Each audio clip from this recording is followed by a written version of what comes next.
What is going on, ladies and gentlemen? My name is Espresso, and welcome to today's video. Now today, we're going to be talking about Advanced Warfare, more specifically a side of it that may or may not be there, and even further still, a side that is really hit or miss with you guys who watch my videos. I know a lot of you guys have expressed interest and disinterest on both extremes, so if you're not a fan, it's all good. I respect your opinion. But today, we're going to be talking about the potential installment of a League Play feature, something that personally I feel is a necessity. Now, I'm sure you all know that I'm a fan of esports, but what a lot don't know outside of my group of people that I play with is that I'm unbearably competitive. For instance, in public matches, I'll get angry if I'm 30-4 or something like that. I've got this have to be the best mentality, which is something that can be good or bad, but I enjoy competition heavily. So for me, Black Ops 2 was the right way to go. It gave a competitive edge in the game, and it was a break from the phase wannabes in public matches, tack inserting outside of my spawn. So League Play, as frustrating as it was at times, I feel like it was a great addition, even looking back at the bad moments.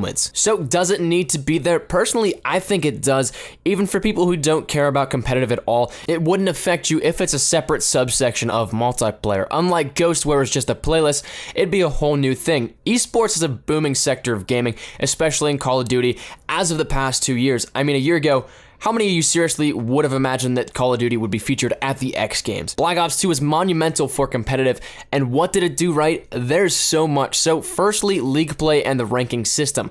Something completely different from a public rank. This introduced skill-based matchmaking, and there was a little bit of that in public matches, but not as on the scale of League Play. Off chances were that you'd end up Masters against Irons or Bronze ranks, but for the most part, you'd actually be ranked against people similar to your own skill. Another thing that it did right was the level up. It incentivized people to want to be better at the game, and I know for a fact that I grinded master ranks every single time with the new season in League Play. So adding that new ranking system into the competitive aspect of the game, it gave a whole new reason for people to play and try to improve their game. So as for other things that it did right, the game modes were so fun to watch, and the support was absolutely great. Codcaster was the best addition to a game that I've seen. Personally, I'd rather be one of the people playing it, but with Codcaster, it made watching the game so much more enjoyable. Overall, Black Ops 2 revolutionized the game. Now, Ghosts, I've seen people say that Ghost was good to competitive because of the X Games and COD champs and stuff like that, but to be honest with you, it was horrible. It took a step back from the progress that Black Ops 2 made,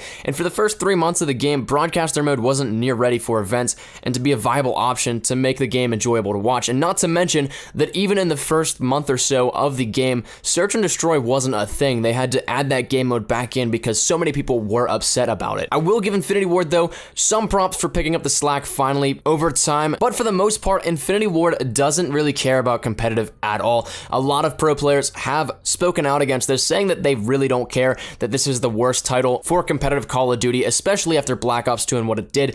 But in the succession of time, where will Sledgehammer go with this? We all know that by now Sledgehammer is trying to please as many people as they can, and in this case in competitive, they attended the last 2 COD champs not to spectate, but rather to take notes and to get the feel of what works and what does not work. They've met with a few members of the pro community and asked for their feedback, and they've outwardly spoken at how much they enjoy the competitive aspect of the game. So to me, all things point to a lot of esports support with the previous titles, both having a competitive aspect. So in terms of League Play in Black Ops 2 and clan objective playlists in Ghost, the next step, to me at least, would be to add another great subsector of multiplayer for competitive. So would I love to see a League Play, and if so, what would be included? And to be honest with you, yes I would, and I'd love a carbon copy of it. The only things that I didn't like about it were the fact that teammates would leave, so if that could be fixed and make it a forced state, that would be beautiful.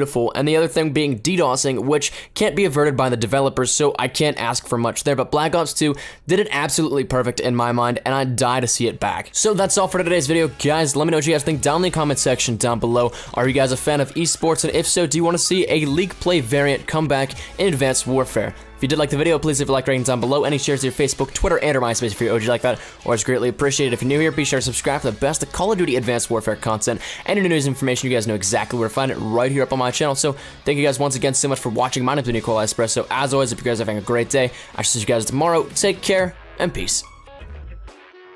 Surprise, motherfucker.